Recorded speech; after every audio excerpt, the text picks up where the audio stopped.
Hi, everyone, and welcome back to the next webinar in our Plantae Presents Global Plant Science Talk series. My name is Katie Rogers, and I'm your host for today's webinar.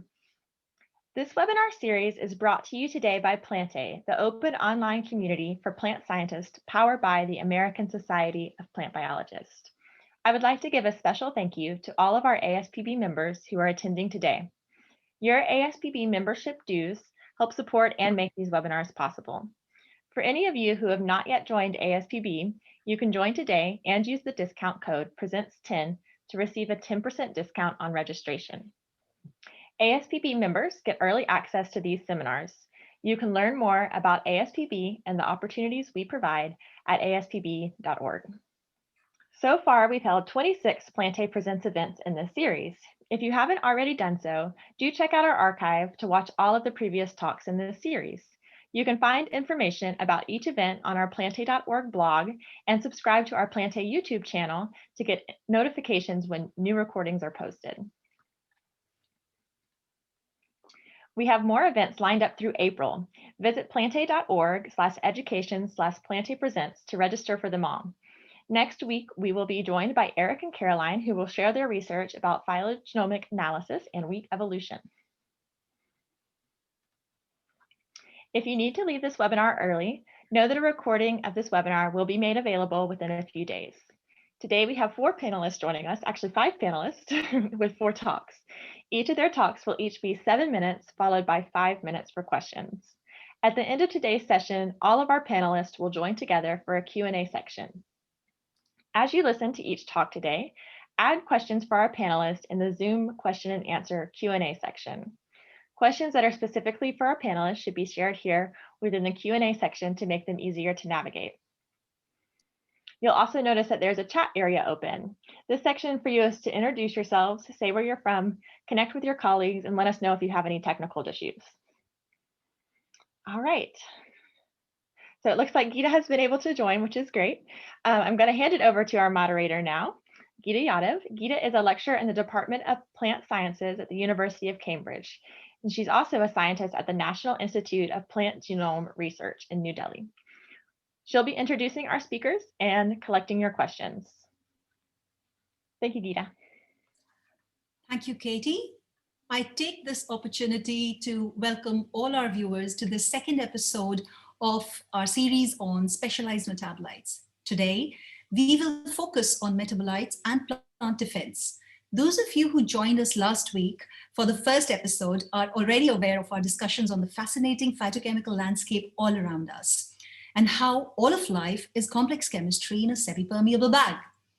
Plants are amazing chemists, and they have evolved a fantastic array of specialized metabolites with diverse functions. Some have roles in development, some in protection and defense, and some attract pollinators. Some have functions that have still not been discovered, and maybe one of our listeners today is going to discover something new. Today, we've got 4 talks lined up to give you insights about, into some of the fascinating small molecules that we called phytochemicals. Our first talk is by a pair of students at the Department of Plant Pathology, University of Kentucky. Huazhen Liu works on plant molecular biology. She's also working on host pathogen interactions and plant lipids.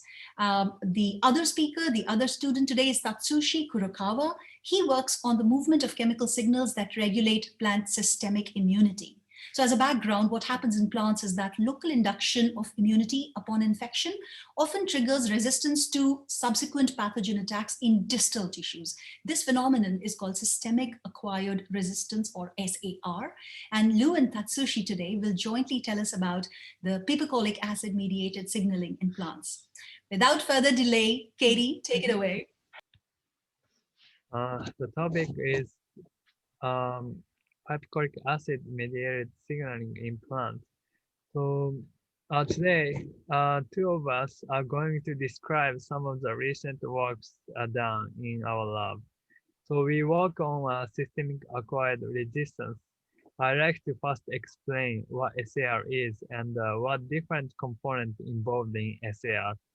So systemic acquired resistance is a form of broad spectrum resistance in which the plant is prepared to give a resistance to uninoculated part of the plant So it is initiated upon infection by a pathogen, and then it gives a resistance to a rest part of the plant. So over the last decade, we come to realize what proteins and chemicals are involved in systemic signaling. So I'm going to give you overview of some signals that have been discovered. So one of them is salicylic acid. So its phenolic compound is induced in a inoculated leak by pathogen, and then we also see salicylic acid accumulation in vasculature and of course in distal tissues. So if you remove salicylic acid biosynthesis in plants, it compromises SAR. So one other signal is G3P glycerol 3 phosphate. So its common cellular metabolites are involved in lipid biosynthesis, and it is induced in local leak and vasculature and also distal leaves. And distal leaves also have a modified form of the G3P, which we show it interacts directly, indirectly with so lipid transport protein DIR1, and both complex are carried out to distal. So GCP is uncovered in our lab. And another one is azelaic acid. So it has two carboxyl groups in either end of 9 carbon chain. And it's like SA and the G3P present in local leaves and vasculature as well as distal leaves. And distal leaves have mostly modified form of AZA. So after those signals was uncovered, we start to interested what's the precursor of acetic acid. So we found that acetic acid is derived from fatty acids. For example, 18.1, 18.2, and 18.3. So all of them have a double bond at carbon 9 or carbon 10, and if this double bond is broken, it can add another carbox group in this hand, and thereby converts into a acetic acid. So now there are those different signals involved in SAR that distribute acetic acid and the SA, and so what's the relationship between them? So in this slide, basically explain what we found. We found that after pathogen infection, the membrane fatty acids are released, and particularly the say 18 fatty acids can serve as precursor to of acetic acid, and then acetic acid work upstream of glycerol 3 phosphate and thereby induce SAR. And at this point, we were interested in knowing the fact that cleave the double bond in those fatty acids. The hypothesis is that it could be radical molecules or perhaps an enzyme. So these slides show a confocal image of leaf, which is a mark or a pattern inoculated. As you can see, the yellow is nitric oxide, which is reacting with the dye and therefore fluorescence at certain wavelengths in confocal. So this presents that there's nitric oxide accumulation in this leaf, and this structure is nothing chloroplast. Is not so from there then from here we'll move on to figure out the biosym sites of those chemical and the role of different biosym sites enzyme in SAR, and we come up with this scan. So salicylic acid and reacting oxygen species are two independent branches of SAR. So the reaction of the ROS are responsible for cleaving of double bond of fatty acid and resulting in the acid biosym sites. So if we have mutation in nitric oxide or reacting oxygen species, we will lose acetic acid and compromise SAR. And so after that, the Yerganzik lab have discovered a non-protein amino acid, peptide acid, which plays an important role in SAR. And we were interested in placing peptide acid into that skin. We want to know how peptide acid composes SAR, and so if we treat plants with pipecolic acid, it can give SAR, and so from the unacid data from the pipecolic treated white type plants, we know that pipecolic can induce the gene that related to nitric oxide dioxin size. So we found that after we treat plants with pipecolic acid, we can see the nitric oxide accumulation in chloroplast, but not in the nitric oxide mutant plants. So to summarize, those is that after passage infection, plants will accumulate acid and pipecolic acid, and pipecolic acid will induce ROS and nitric oxide, and then they will induce the acid, and then acid will also induce glycerol 3-phosphate, and acetic acid, glycerol 3-phosphate, and acetic acid, all of them can transport to distal leaf to induce the SAR. That's all. Thank you. Hello, thank you, Liu and Tatsushi. What was that bombardment going on in the background of your talks? I mean, lot of us. What was it? What was it? I have to ask. Yeah, I think at that time we already recorded many times, so I think okay, this one is fine. And there's I have some background. I don't know why. Maybe it's because I don't know. Yeah, moving a laptop or yeah, some background sound. So my view is that usually in this online world now, half the universe has moved to an online way of working. Though I think one lesson from that is a takeaway from your talk, especially at least for me, is that the next time I record anything for anyone, I think we should listen to our talks ourselves first to make sure that there is no background noise that prevents listeners from even hearing you. I mean, your work is a very good example of long distance plant communication. It also offers insights into the relationships between mobile signals. But to a large extent, because of the background noise, there was much that, when that was lost in translation essentially. But while we are waiting I see there are no questions on the quick Q&A box. I encourage our listeners to start asking questions. And while we are doing that, I might just pitch in and mention that Pip essentially became famous a couple of years ago in Hartman's mighty Cell paper 2018. And the main thing was that it is a non-protein amino acid that was shown to be a critical metabolic regulator of SAR. What are your views? What I'd like to know is your views on the importance of such non-protein amino acids in the plant world. Can you give us a couple of more examples of how these less investigated metabolites are turning up as very important regulators of very important, of a large number of physiological processes in the plant kingdom? So, okay. So non-protein amino acid is not essential in plants. So other study shows so non-protein amino acid is important for inhibition of herbivore insect, and so the insect can take non-protein amino acid, so it affects digestive enzyme. So the discovery of pipecolic acid suggests it has a potential to inhibit the plant pathogen as well as plant insect. So that's why, and so pipecolic acid is a good it highlights the good metabolites to inhibit SAR, to important for SAR. Thank you, Tatsushi.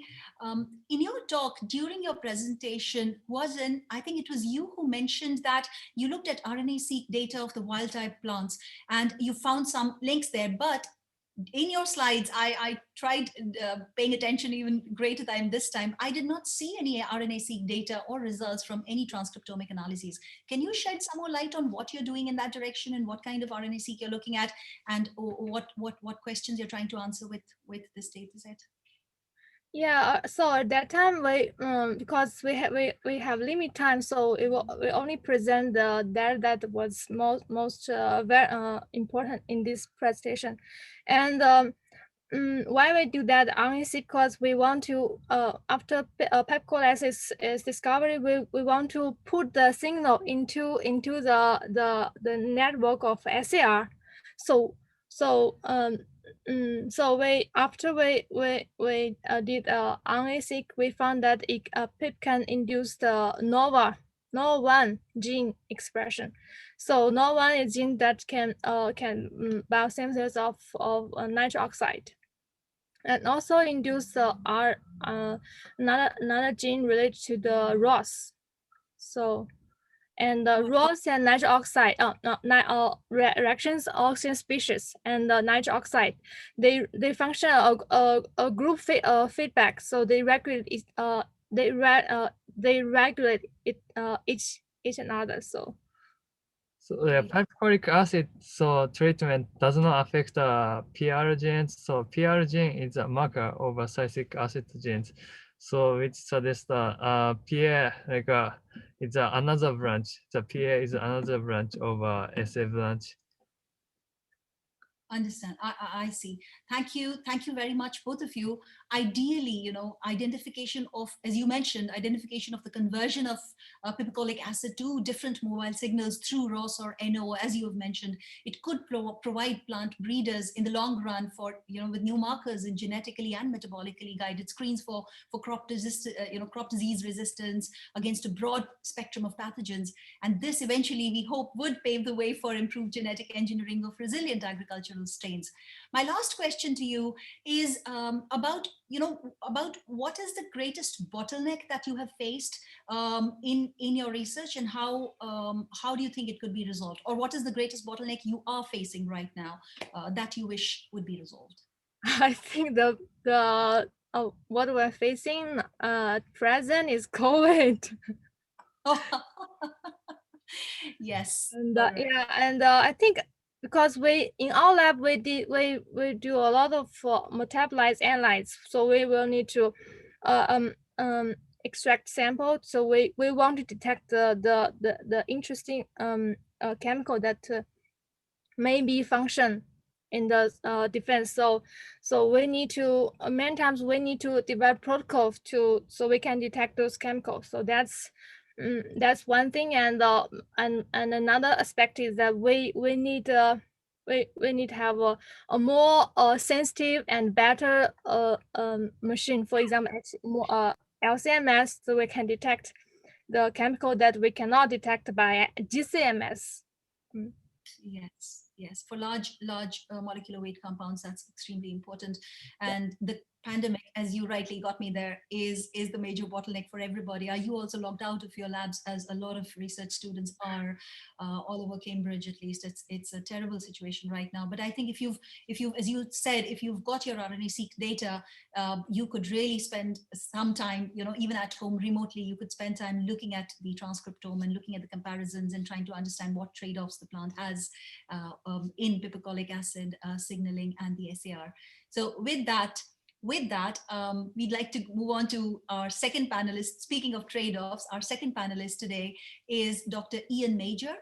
Ian is a postdoc at the Michigan State University, and he examines the trade-offs between plant growth and defense in Arabidopsis, especially how changes to the central metabolism might contribute to these trade-offs. And Ian has a long-standing interest in plant defense, having studied tree defense against insects and pathogens, which will again be very relevant because of the next talk, which is about, well, we'll come to this, insect resistance.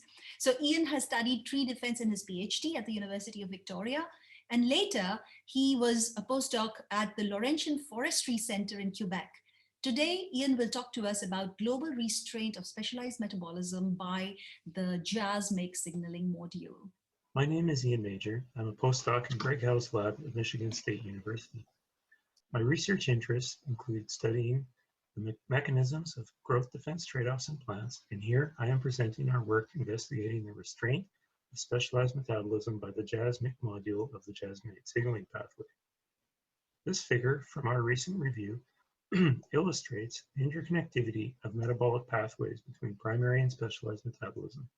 And we are testing whether the production of specialized metabolites has broader effects on metabolism that may constrain plant growth and reproduction.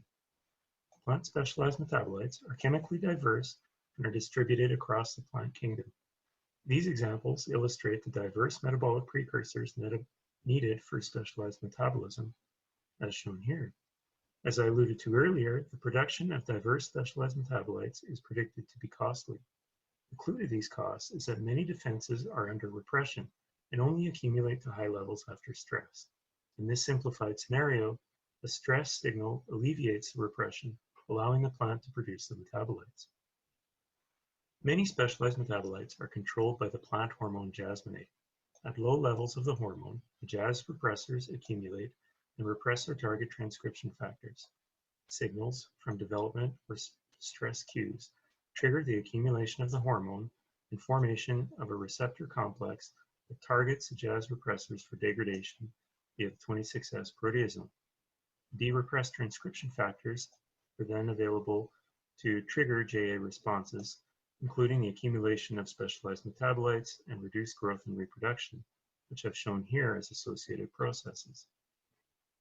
Two questions that we are trying to address are the extent to which specialized metabolism is silenced by repressors, and whether the production of specialized metabolism in the absence of those repressors is associated with costs to growth or reproduction. To address these questions, we used a higher order mutant that is depleted in 10 of 13 JAZ repressors from Arabidopsis. This JAZ decouple or JAZ-D mutant shows increased resistance to attack with decreased growth and seed yield. We also found from the transcriptome of JAZ-D leaves that metabolism appears to be dramatically altered, with an apparent flux toward defense, suggesting that the growth constraints could be associated with broader changes to metabolism. Using the JAZ-D leaf transcriptome, we tried to assess what proportion of the upregulated genes are associated with specialized metabolism. We first looked at gene families that have prominent roles in specialized metabolism and found that 18% of these are upregulated in JAZ-D. The bubble plot on the left shows that most of these families are indeed enriched in upregulated genes. As a second approach, we compared the JAZ-D transcriptome to a machine learning prediction of specialized metabolism gene content in Arabidopsis. Among the 3,000 genes associated with specialized metabolism, 14% were upregulated in JAZ-D. And together, these suggest that JAZs repress broad sectors of specialized metabolism. And we also looked at MYC transcription factors, which are considered master regulators of jasmonate signaling pathways. And we hypothesized that MYCs contribute to the upregulation of specialized metabolism in JAZ-D. We compared our analysis with a global study of MYC2 and MYC3 binding sites in Arabidopsis and found that significant proportions of genes are direct targets of MYC2 or MYC3, including half of the genes upregulated in JAZ-D and almost 1/3 of specialized metabolism associated genes. And this suggests that JAZ-MYC complexes control specialized metabolism in Arabidopsis. To functionally test for the interactions between MYCs and JAZ, we constructed a JAZ-D MYC-T mutant by combining JAZ-D with the MYC234 triple mutant. We next examined the accumulation of specific specialized metabolite pathways in JAZ-D leaves by liquid chromatography mass spectrometry and found increased levels of multiple specialized metabolism in JAZ-D, supporting that all of these specialized metabolites are under JAZ repression.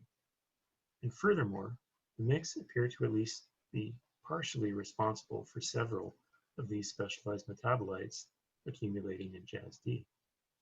Here, as a specific example, we found that indole glucosinolates accumulate to much higher levels in JAZ-D and that this is largely dependent on the mix, since the increased levels are absent in the JAZ-D MYC-T mutant. Part of the biosynthesis pathway of indole glucosinolates is shared with other tryptophan-derived specialized metabolites like camolexin, which is also elevated in JAZ-D. When we map the increased specialized metabolites from JAZ-D onto the pathways, tryptophan appears to be a key precursor metabolite. We measured the levels of tryptophan and found that tryptophan is higher in JAZ-D and that this stimulatory effect is blocked in JAZ-D MYC-T. We also looked at respiration, which is higher in JAZ-D, but consistently reduced by the loss of mix in JAZ-D-MYC. Together, these results point to broader changes in metabolism that are linked to the strong increase of tryptophan-derived specialized metabolites. We also found that decreased growth, which I'm not showing here, and seed yield are dramatically recovered by the loss of mix in JAZ-D-MYC. As you can see here, comparing the JAZ-D and JAZ-D-MYC. Our data thus support that the de-repression of mix by JAZ-D is linked to fitness, suggesting that the costs of excessive specialized metabolite production present a selective pressure for specialized metabolism to be under tight control. We also suggest that the selective pressure to restrain specialized metabolism may be a path to recruit these genes into the JAZ-MYC signaling module. Some final thoughts and conclusions. JAZ proteins silence broad sectors of specialized metabolism through transcription factor repression, and the excessive production of specialized metabolites is associated with fitness costs, which may provide selective pressure for JAZ repression of specialized metabolites. I just want to offer some final acknowledgements. Past and present members of the Howe Lab, our great PI, Greg Howe, and particularly a very talented graduate student, Xiang, and undergrad George, both of whom have graduated and have moved on. And funding has been provided by the US Department of Energy. Thank you for your attention. Thank you, Ian. Your work demonstrates really well how JAZ proteins promote plant growth and reproductive success, at least, as you've said in your paper, in part by preventing catastrophic metabolic effects of an unrestrained immune response. My first question is to try and get to know you better. While we await audience queries, would you like to tell us, our viewers, about the first key moment in your life that turned you onto plants, and what about your current work or current project connects you to that moment? Yeah, sure. A long time ago, I realized that, I mean, I was always interested in science, but I'd have a hard time working with other organisms like animals. I mean, I participated briefly in a psychology lab where they were lobotomizing mice, and that just wasn't for me. And then when I started undergrad, one of the classes that always stuck with me was plant metabolism and biochemistry, which was taught by my eventual PhD advisor, Peter Constable. So that really got me interested into plants and plant-insect interactions and specialized metabolism. So it kind of really defined my career arc, I guess. I mean, I've always been quite interested in plant-insect interactions, beginning with trees, model tree, and now Arabidopsis. Great, great, fantastic. It's always nice to know about the person in addition to their work, and it also, I think, gets us to connect a little bit more with your research then. So in my next question, I would like to ask you to tell us a little bit more about what features and models that you used in performing ML on your transcriptome, because I think it's a very immediately pertinent tool or approach for a lot of researchers out there, especially how you got your insights into TF-mediated repression through this effort. We are increasingly seeing how computational biology and machine learning are becoming excellent tools to explore the dynamics of protein-protein interactions, as well as you've done for understanding the systems level actions of transcriptional responses to hormones, providing insights into how the genome is reprogrammed in response to environmental stimuli, for instance. So would you like to tell us a little bit more about your approach and what you did to get the ML done? Was it unsupervised? Was it supervised? And how did you go about it? Thanks. Well, in terms of the RNA-seq we did, it wasn't terribly complicated. I mean, we've really only compared this wild type with our JAZ mutant, and a lot of it has kind of been done really with kind of boring data mining. I mean, we just rank our gene list by the most strongly upregulated genes, or even the most highly expressed genes. So not necessarily full change, but just the greatest number of transcripts. And a lot of these are related to specialized metabolism.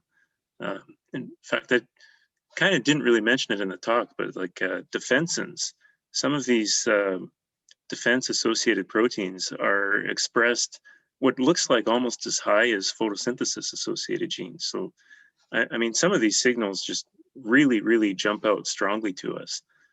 I mean, outside of that, we kind of did traditional things. We were comparing these mutants and having, these arbitrary cutoffs of twofold change and a p-value of 0.05 from DE-seq, and then just run that through gene ontology analysis.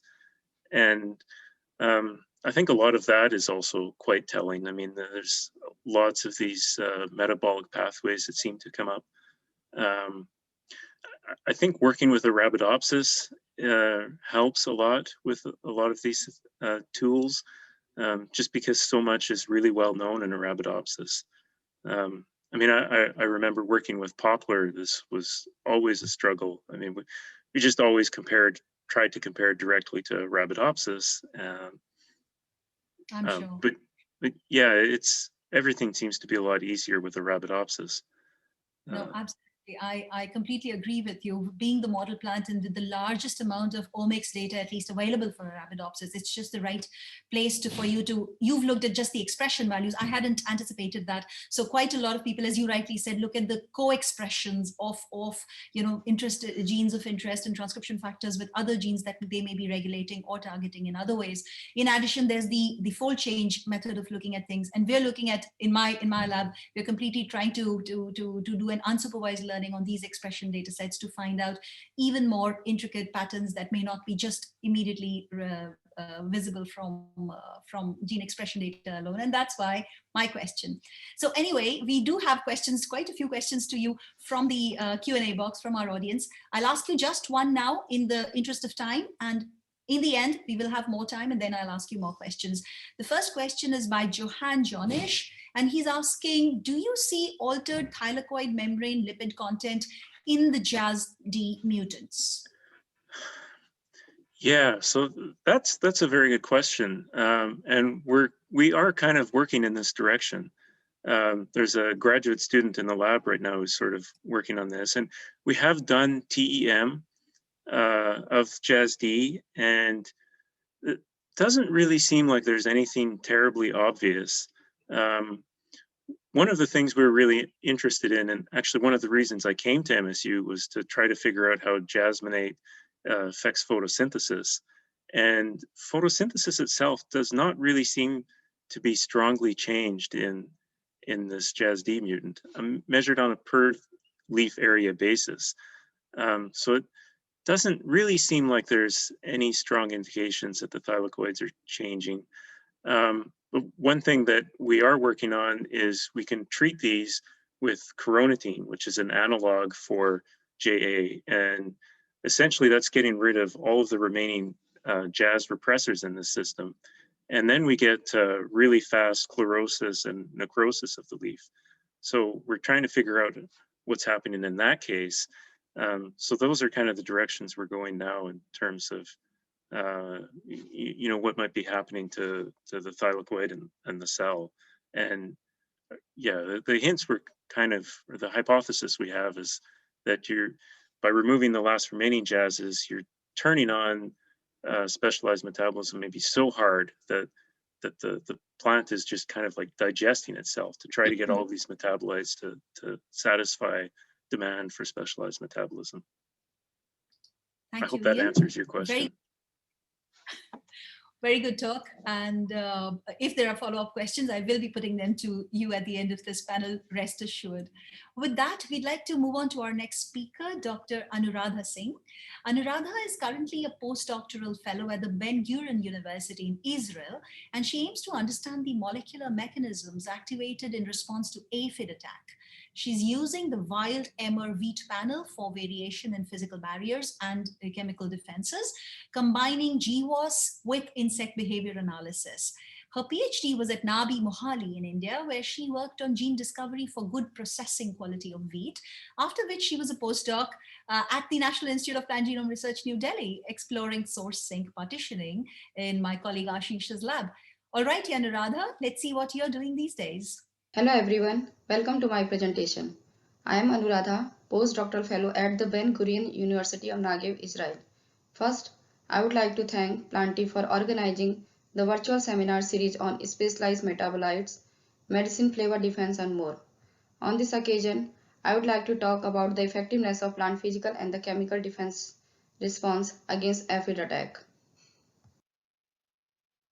Plants are continuously confronted by various types of insect pests, and that causes 20 to 25% substantial reduction of crop yield. Consequently, there is a growing requirement for more sustainable pest management solution and improving crop resistance to insect pests in order to feed the growing world population. We are particularly interested to understand plant defense mechanism against aphid. Their phloem sap feeder use their specialized mouth part to penetrate the plant tissue, thus not only weaken the plant but also responsible for the transmission of the virus disease. Contrary to this, plants have inherent defensive trait against them and categorized as the physical defense and the chemical defense. The biosynthetic pathway of the chemical defensive molecule has been well explained in a image. However, it is still beginning to understand their role as a chemical defensive metabolite and what is the balance between physical and the chemical defense in wheat against aphid attack. Currently, the aphid control strategy mostly rely upon the use of insecticide and the predator, and that lead to the emergence of insecticide resistance aphid population. Therefore, to find out more sustainable solution, in the present study, we used the untapped resources of wild hammer wheat accession.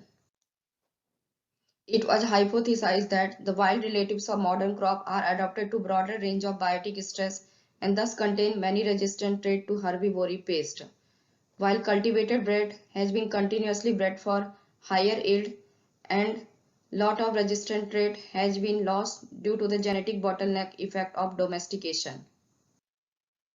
Therefore, we screened tetraploid wild hammer Triticum dicoides for their resistance to aphid by asking three fundamental research questions. First, what is the balance between plant physical and the chemical defense? Second, what is the chemical defense composition of phloem sap? Third, is there any similarity to the chemical defense in the phloem versus whole leaf? Addressing these questions will provide an opportunity to identify potential benefit trait and that could be introduced into modern cultivar. We began our study by screening 203 wild hammer wheat accession for their aphid resistance variation. Additionally, these accessions were also phenotyped for their physical and the chemical defense response. From the histogram analysis, the total number of aphid over these accessions ranged from 10 to 80 aphids per plant. Few accessions were highly susceptible, while the remaining accessions are resistant or the partly susceptible, and thus indicating the different resistance mechanism that could be either driven by plant genetic or the special position of the plant part. To further understand the different level of resistance mechanism, a subset of 8 wild hammer wheat accession together with domesticated tetraploid wheat Suevo were selected from the different range of aphid reproduction, and whole case choice biopsy was performed and the total number of aphid on individual leaf per unit area were quantified, which was significantly affected by leaf position, accession and their cross effect. The mean value of aphid per unit leaf area was found to be highest on leaf 1, followed by leaf 2 and lowest on the leaf 3. This is consistent with the wild hammer wheat confirming the optimal defense theory, where plant defense are allocated to the younger leaf, which has greater potential to contribute future fitness. The differential performance of aphid on individual leaf prompted us to quantify their physical and the chemical defense. Trichome density was quantified under the physical defense, while 3 major BXDs were detected and quantified as a chemical defense.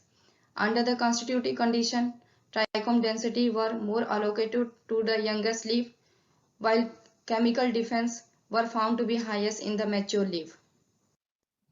Now coming to our first asked question, yes, physical and the chemical defense vary between the leaf position of the selected accession.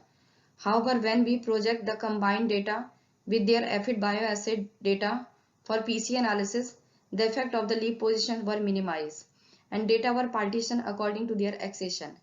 Aphid bioassays show negative association with the trichome density and the accumulation of two major toxic molecules, DIM-BOA and the DIM2-BOA, suggesting their differential role in the plant defense. Further, the effectiveness of these defensive traits through multiple regression analysis reveal that physical defense are more pronounced than the chemical defense at the leaf level. We further checked the accumulation of BXD in phloem sap and aphid feeding behavior through electrical penetration graph analysis.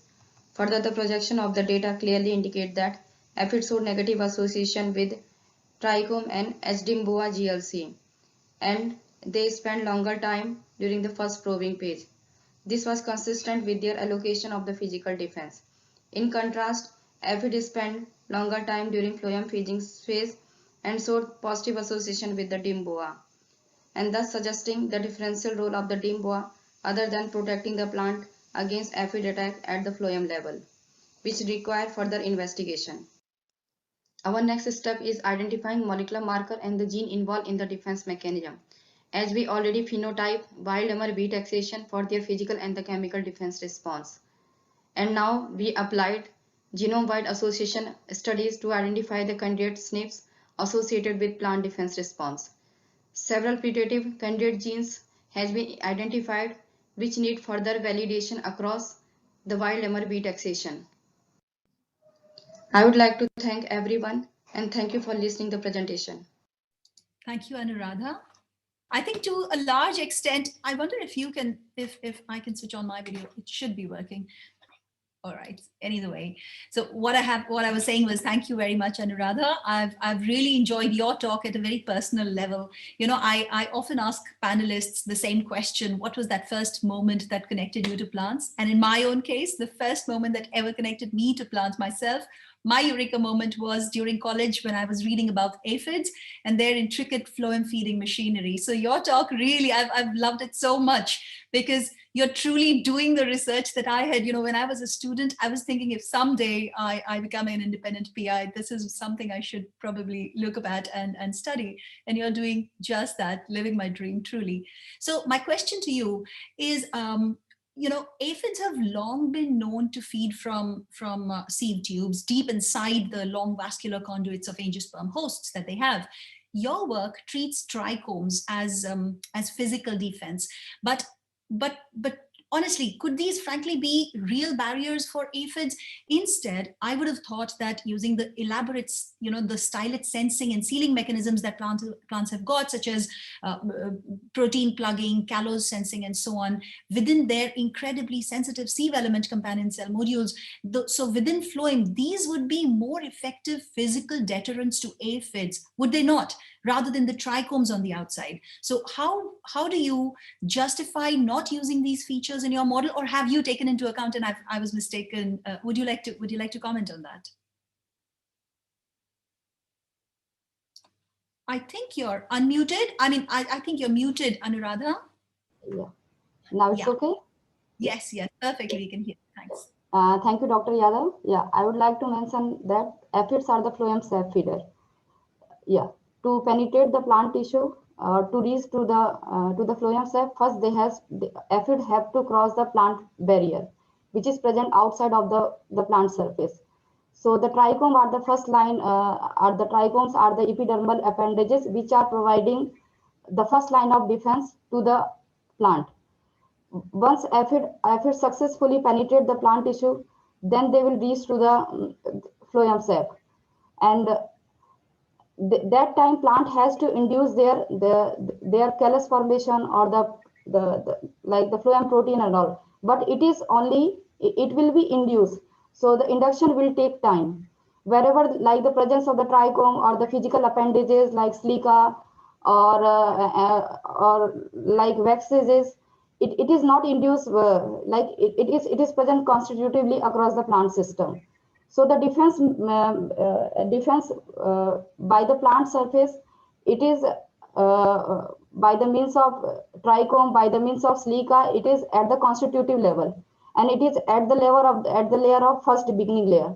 Whereas the defense by the means of callus or the P protein, it is induced and it is at the level of the phloem. Yes, we have taken an account of the callus as well as the P protein through the chemical defensive strategy, where few reports has been reported like Dimboa has been associated with the callus induction. So indirectly we have taken an account of callus, but directly we have pay more attention on the trichome part. Okay, I get it. Very good. Have you also taken into account any xylary features of wheat? You know, aphids are known to drink xylem sap regularly in order to alleviate the osmotic effects of the ingested phloem sap. So the plant could potentially have a defense system built into the xylary elements also, could it not? Or again, your views on that? Yes, like whenever aphids are spending longer time on the xylem portion, means they are under the osmotic stress. So why this stress is coming on the aphid? Because aphids are the phloem sap feeder. So from the phloem sap, they are taking the nutrient either in terms of the sucrose or the other carbohydrate or the amino acid. So that sucrose is exhibiting the osmotic stress to the aphid. So in order to mitigate the effect of that osmotic stress, aphid now start drinking water from the xylem. But that drinking of water from the xylem is energy consuming process. So to avoid that process, aphid has used physiological mechanism, like they are using sucrose hydrolytic enzyme, so that sucrose get cleaves to the glucose and the fructose, and that sucrose, like glucose and the fructose, can be excreted as a honeydew on the aphid surface, so that like osmotic balance can also be mitigated, and they do not want to spend more time on a xylem phase because it is an energy consuming process. Thank you, Anuradha. We now have a question to you from one of our listeners, Anil Kumar. And Anil would like to know, what is the main reason that you searched for aphid resistance or investigated aphid resistance in wild emmer wheat? I mean, I think you had this answer on your second slide, but please Yes. Take the question. Yes, the reason behind is like wild emmer, like any plant, like all the plant which are coming from the wild sources, they have a genetic like resistance against any type of biotic or the abiotic stresses. So so that's why we have explored our wild emmer wheat population for the screening of the aphid resistance. Thank you, Anuradha. I hope that answers your question, Anil. But the entire panel and Anuradha's talk included would be available freely on the Plantae YouTube channel very soon, and I encourage you to look at it again. So Anuradha, for you, my last question is especially about, because your work is primed so well to explore this aspect, new research has shown that abiotic stress, especially abiotic stress research, has shown that plants have the capacity capacity for transgenerational memory via epigenetic signals. And this reveals how plants can remember or choose to forget a salt of especially heat up to 5 generations, retaining only a transient memory if they want to. Do you think that this kind of a memory may offer a new mechanism for defense against pathogens as well in biotic stress in the coming years? Yes, of course, the transgenerational memory can be used as a resistance mechanism. Like a lot of studies have been provided the cues or the evidence for the abiotic or the abiotic stress.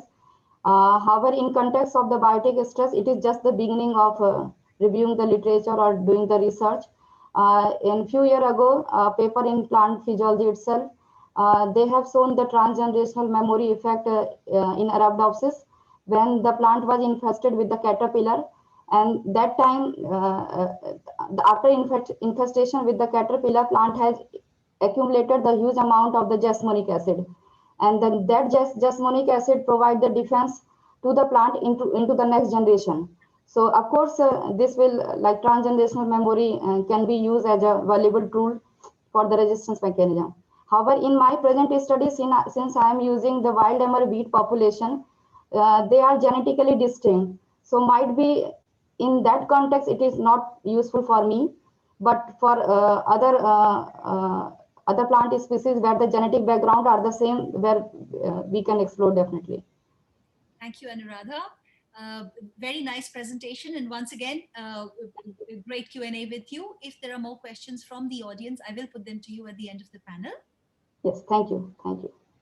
So with that, we move on to our last and final talk of the day, which again brings us back to the National Institute of Plant Genome Research, New Delhi. Small world, right? So Aanchal Chaudhary is currently a final year PhD student in the lab of Dr. Senthil Kumar Muthappa at NIPGR in India, working on the broader theme of how abiotic stress factors induce pathogen and plant interaction. Aanchal will talk to us today about deciphering the molecular crosstalk between the signaling machinery instigated in Arabidopsis, simultaneously challenged by drought and bacterial pathogens. So let's hear this directly from Aanchal. Hi, I'm Anjal Chaudhary and I'm a PhD student at NIPGR. I'm here to discuss briefly about my current research work at NIPGR, where we are trying to understand how drought influences the plant-pathogen interaction and how it affects the disease development. As we all know, plants in the nature, they are constantly under threat of potential pathogens, and they're also simultaneously facing several environmental factors such as high light, temperature, drought, salinity. Amongst these, drought is an agronomically important stress factor that not only affects the plant growth and productivity, but also affects how plant responds to the potential bacterial pathogens.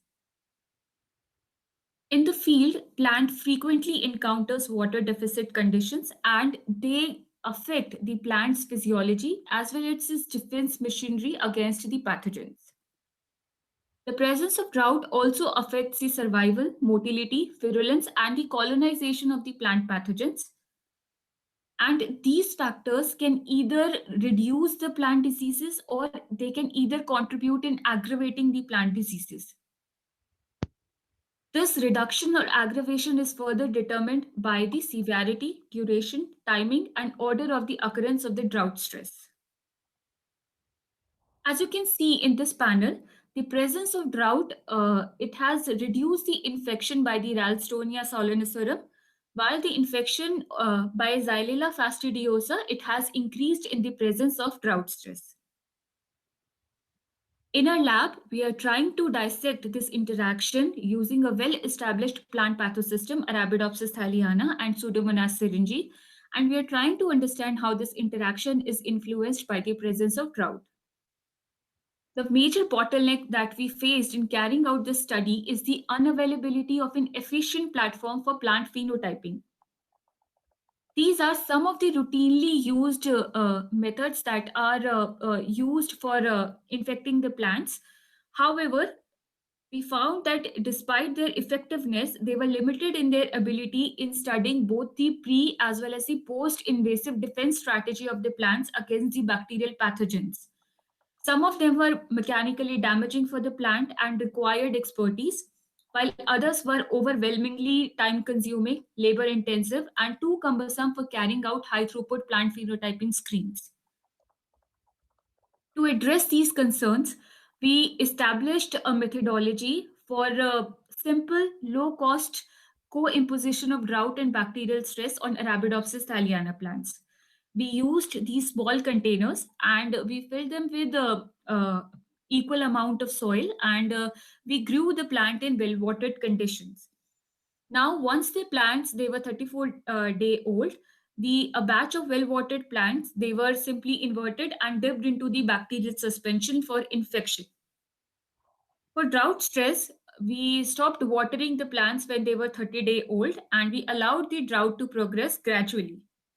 For combined stress, the plants, when they reached moderate drought stress level at 60% field capacity, we first covered the potting mix around the plant with a plastic sheet, or we used screw cap containers. Then to seal the open spaces just around the plant, we poured a small blob of agarose plug and we sealed all the spaces. And then we simply inverted the plant into the bacterial suspension. And from here on, we allowed the drought and the infection to proceed simultaneously. What we found is that the bacterial infection was greater in the plants that were drought stressed as compared to the well-watered plants. And this can be seen in the in-planta bacterial multiplication here, that where the bacterial number is higher in the drought stressed plant as compared to the well-watered plants. We also found that both the chlorophyll content and the electrolyte leakage was highly impacted in the plants that were subjected to both the stresses together. Another interesting outcome that we found is that the disease is altered by the drought intensity. What I mean here is that the severe drought stress it greatly reduced the plant disease. As you can see here, the in-planta bacterial growth is lower in the drought stress plant, while the mild to moderate drought stress it aggravated the disease, as you can see here by this symptom development and the in-planta bacterial growth, which is higher in the combined stress plants. Currently, we are focusing and we are trying to understand how moderate drought stress is making the plant susceptible against this bacterial pathogen. We carried out a transcriptomic meta-analysis and we found that a large chunk of genes are commonly regulated by both the bacteria as well as the drought. What we found interesting is that the genes that are upregulated in response to bacterial infection, they were downregulated under drought and vice versa. This means that major chunk of these genes that are commonly modulated by both the stresses, they act antagonistically to each other. We also found that most of the genes that belong to the category of plant defense responses, response to salicylic acid, response to biotic stimulus, or the ones that were involved in biosynthesis of secondary metabolites, these genes were upregulated in response to the bacterial pathogens, but they were downregulated upon drought infection. Now, salicylic acid is a major defense hormone that acts against the bacterial pathogen. And we tried to identify how their expression level was modulated under combined stress. And as expected, we found that the expression level was severely reduced under combined stress, which means that drought is acting on the SA-mediated defenses and is making the plant susceptible under combined stress.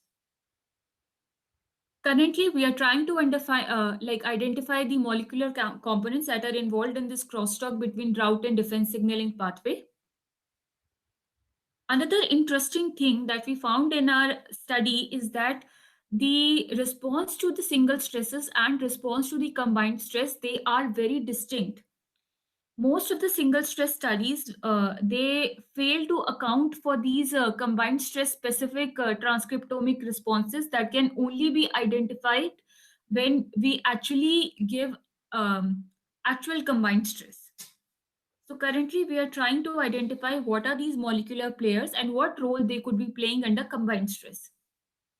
To emphasize all these studies, they will provide a better understanding of how plant pathogen interactions they are affected by an external environmental factor such as drought, and this will build our understanding for development of the broad spectrum stress tolerance in the plants for future. We are currently using all this information to develop modeling approaches that will help us in understanding the distribution of the diseases and how they will affect the crops in the future climate scenarios. To end my talk, I would like to acknowledge my PhD supervisor, Dr. Senthil Kumar Muthappa, my lab mates, and my institution, National Institute of Plant Genome Research, my funding body, Department of Biotechnology. And in the end, I would express my sincere thanks to the Plantae community for giving me this opportunity to present my research work. Thank you. Thank you, Achal. Very nice presentation and very well explained, especially this part about, given the forecasted global climate change, your work explains quite neatly how plants have to cope with multiple stresses rather than our conventional research approaches that address one stress at a time.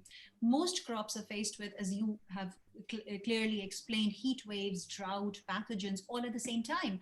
And it's becoming increasingly apparent and evident that combined stress investigations are the only way to gain insights into stress-specific signatures or stress-independent commonalities.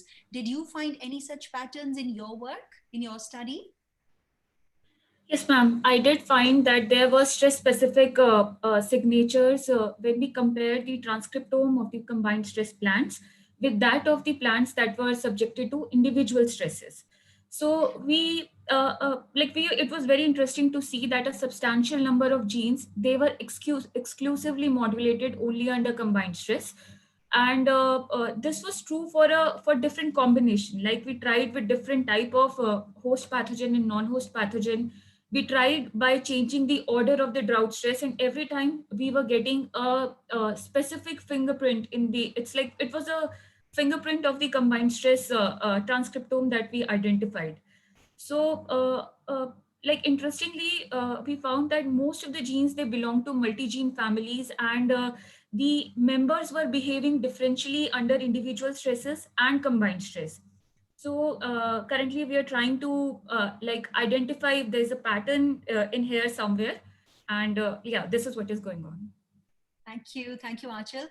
Very right. So we do have a couple of questions from our audience. One question is by Raymond Julius Rosale, and they're asking, what is the temperature and soil moisture or the condition of the pots in which you put your plants, which is related to the occurrence of the disease? Okay. So the temperature of the growth chamber is we keep it to 20 to 22 degree, which is the normal growth temperature for Arabidopsis thaliana plants. And the soil moisture, so the control plants which are well watered, we keep it at 100% soil moisture capacity. We express it at field capacity. So the control plants are under well-watered condition, and for drought, we start we bring the plants to 60% soil moisture status. Like we call it the moderate drought stress for Arabidopsis. And we infect the plants at this drought stress level, and we then simply allow the drought to progress for next 3-4 days, during which we make our physiological assessments. Okay, does that answer your question, Raymond? Because my idea was that he wanted to ask about the temperature and moisture in relation to the disease. So not for Arabidopsis, but particularly for the pathogen, which is the right temperature and moisture, and how do you take that into account? But I'll leave that to Raymond to respond back on the chat box. Okay. In has that. Okay. So the next question is by Rico Hardy, and they're asking, what is the cost of plant adaptation to the combined stress if the disease is reduced, and are there reproductive success? Are these reproductive success restricted? How about the biomass of yield that you get? Any comments? So yes, definitely the biomass is affected under combined stress. Even though the disease is reduced at severe drought stress level, the stomatas are closed. The gas exchange parameters are affected. So the photosynthesis is affected. So the carbon assimilation is very low. So despite showing resistance against the bacterial pathogen, there is a fitness cost. However, we did not look into it at the reproductive level. We only found it at the biomass level in the vegetative state. Thank you, Aanchal. My last question is, with this project and with your PhD coming to an end, possibly next year, isn't it? What is the biggest question that you're feeling driven to answer right now? Actually, the biggest question at the moment, like the short-term question for us, is to identify the molecular players that are engaging in this crosstalk between drought and defense signaling. So it's a very well-known fact that the abiotic and biotic stress machineries, they act antagonistically to each other. But even now, we have not identified the molecular players that are involved in this interplay.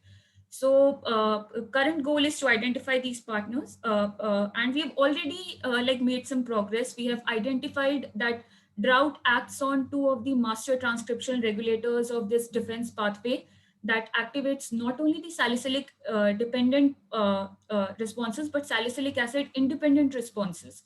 So currently we are characterizing this interaction.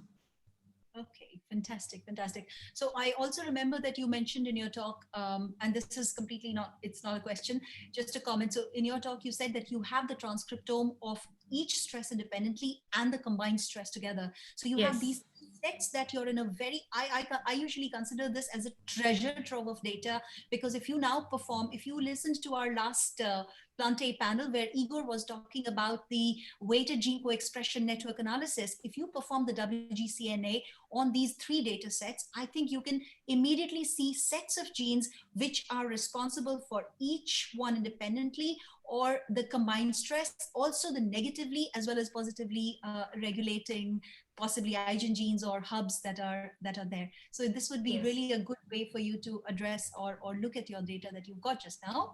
Yes, thank you. Most welcome. I think what I would request now is, because all the 4 talks are over, may I request all the panelists to please switch on your videos, because now we will be taking questions from the audience, and they would be for different panelists together. So I see a lot of questions for Ian just now. Ian, I'm going to put the questions to you first. So this question is by Anil again. Anil is asking whether you can give any example of the JAZ or SM expression results in reduced plant growth, Ian? Yeah, I was looking at this a little bit earlier and struggled a little bit with the kind of goal of the question. So I'm kind of answering this in terms of, are there any hints in our transcriptome data of reduced, that would fit with reduced growth? And there are some. So looking at gene ontologies, for example, it looks like maybe cytokinin is down, cell wall organization maybe is down, photosynthesis is down. But I'm not sure that any of these are actually answering why our plants are smaller. I mean, these are just ontologies. When we go and look at the specific genes, it's not really clear. When we talk about photosynthesis, a lot of these transcripts are down, but we've gone and looked at some of the more key proteins that are key regulators of photosynthesis, and they don't seem to be down. And as I mentioned, photosynthesis on a per leaf area basis doesn't seem to be down. And I think this is a really interesting question, but the RNA-seq we've done so far has been on mature leaves, or a fully, more or less a fully expanded rosette. So I think we've kind of lost the capacity to kind of tease out maybe what are the transcriptional changes that result in the smaller plant. And that if we went back and did a more carefully timed study looking at a growing leaf, that we might be able to, we hopefully would be able to see those. So yes and no. Thank you, Ian. The next question is again to you from Vered Zain. And they're asking, can the JAZ-D be used for pathway discovery? Yeah, that's something that we're really actively interested in right now. And I really do think this is the case. I mean, we kind of initially started with an interest in glucosinolates, and we measured this with LCMS, and we were able to see all of these other peaks and kind of figure out that these were camelexin, these hydroxycoumarate amino acid amides. And since then, we've also found other hints of other compounds that are up in there. And I've also looked at some of our LCMS spectra, and it does look like there's just plethora of unexplained peaks. So that's something I want to look at. And keep in mind that we're also really only looking at leaves. So something that we're also now pursuing is to try to do a tissue atlas of this JAZ-D to see if there are probably flavonoids, terpenoids that we're not seeing in the leaf that we would see, for example, in flowers or roots. But yeah, we really do think that this JAZ-D could be a really interesting kind of platform for discovery of new specialized metabolites and their pathways. That puts us in a position to ask Huazhen Remy's next question to you again. Do you think that JAZ-D mutants can be used for plant microbe interaction to build rhizobium symbiosis, for instance?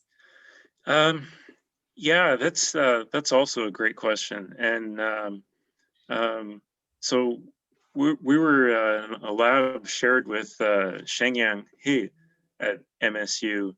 And I mean, this is something that he's actively working on now. And we talked a lot about trying to do that and kind of started some pilot projects, but we've just been, there's a lot of things we can do with this mutant. So we never quite got there, but it's definitely an interesting question. We just haven't, we haven't had the time to fully pursue it. You will be pursuing it. You definitely have the time to take it forward, of course. And I think also the interest in it. Javier Moreno wishes to know that, what he's asking is that tryptophan is a backbone for auxin biosynthesis. Do you think it might be a connection between the regulation of tryptophan synthesis that you observed in your high order mutants and growth through the auxin pathway? Yeah, this is something that's often come up as a question for us. I was just getting some texts from Leah, the grad student in our lab, with respect to that. She was kind of laughing. So we're now measuring hormones in our mutants. It's kind of complicated. We've really focused on looking at tissues in which we see changes in jasmonate, which are kind of mature tissues. So again, I don't think we've really ever looked at tissues in which we could properly ask this question. We'd have to go back probably to developing leaves. But it's a really interesting question, and we'd really like to know. We've also talked about kind of looking at like a indolome, all of these like tryptophan-derived metabolites that could be involved in growth, or specialized metabolites like camolexin and glucosinolates. There's just a pretty wide variety of metabolites derived from tryptophan, and we haven't looked at those yet, but it's entirely possible that auxin is drastically altered in these plants. Thank you, Ian. So one of our questions at the beginning was addressed by an anonymous attendee, and I think it was addressed to the two of you, Tatsushi and Liu. The question was, what are the retention factors of common secondary metabolites in plants and algae? It wasn't clear who it was addressed to, but I think you were the one speaking at that time, so I'm going to put it to you. Would you like to take it? I mean, there are other secondary metabolites that function in SAR. They have many. Also, so in pepcolic acid branch that they have NHP, which is work downstream of pepcolic acid, and they have of course G3P that we already mentioned. And the project we are working now is we found another chemical P6A, which is also related to PA, pepcolic acid, that also have a function, some function in SAR. So we're still working on that. Okay, yeah. Okay. I do request the anonymous attendee to respond in case this has answered their question. I think that the point where you had mentioned at the end, where you were saying that you would be better than mass spec, you would be looking for HPLC to address some of your questions. That was when it was raised about the different molecular weights potentially of the kind of metabolites you're looking at, and therefore potentially asked. Anyway, moving on to the last question of the day. This question has been put to Archel again. Archel, the question is by Sarah, and she says, of course, great talk, and I agree. Did you check whether drought stress has any effect on stomatal opening, which might in turn facilitate or defacilitate the entry of bacteria into the leaf tissue? Interesting. What do you think? Okay, so we tried this drought and disease interaction at two drought levels. One was the mild to moderate drought and one was the severe drought. So at moderate drought, we did not find any difference in the initial load of the bacteria. So initial inoculum was similar in water saturated plants and the drought stress plant. But at severe drought stress level, we did find a significant difference in the initial bacterial load between the water saturated and the drought stress plants. So we then looked at the stromatal aperture of these moderately drought-stressed plants and the well-watered plants, and there was some difference. But despite that, we did not see it in the initial bacterial inoculum. So what we are currently we are suspecting that this could be because of the so this bacteria that we are working with, Pseudomonas syringae pathova tomato. So it can produce a phytotoxin called coronatine, and it has the ability to open the stomata. So stomatal closure is the plant's defense against this bacteria to prevent its entry into the apoplast. So this bacteria is very clever. So it has a machinery ready to open the stomata. So we are suspecting that both the partial stomatal closure and somewhere the ability of the bacteria to open the stomata, they're playing over here, and so at this drought stress level, we're not seeing a difference in the initial inoculum levels. I hope I've answered the question. Thank you, Achal. I was wrong, it wasn't the last question. There is one more question to you, and this is by Quadrant Rema again. And she's asking, do we have any idea of the output of plant adaptation to combined stresses with 2 or more pathogens and drought? So that's a tricky one. What do you say? Yes, there are several labs that are working on this triple interaction also, where they're trying to identify the effect of abiotic stress on the pathogen, the vector, or pathogen in herbivore, like the fungal pathogen in herbivore. The adaptation strategy, actually, everyone at the moment, it's working at the transcriptome level. So yes, so at the physiology level, in terms of the adaptation strategies, there's not much information. But yes, people are working on the triple interaction. Thank you. With that, just checking the chat box, question answer box one more time. I don't see any more questions. And so I would like to request Katie to take over once again, thanking all the panelists for your great talks and a very interesting interaction today. Yes, thank you to all of our panelists. It was great to see all of the videos that were submitted for this. And it's so great to see you here live too, to do the questions and discussions. Thank you, Gita, for doing such a great job with moderation and questions. You brought up a lot of new ideas that I hadn't even thought of before. So I really appreciate you being here to navigate those. Lastly, I'd like to thank all of our attendees for being here. I know a lot of you woke up early and a lot of you stayed up late to participate live, and really appreciate that. For those of you who are watching this as a recording, thank you for watching. I put a couple links in the chat box for registering for next Plantae Presents. We hope to see you there too. And take a look at the ASPB.org membership opportunities. With that, we'll go ahead and close, but thank you all once again. Bye, everyone. Bye, everyone. Great. Thank you. Nada.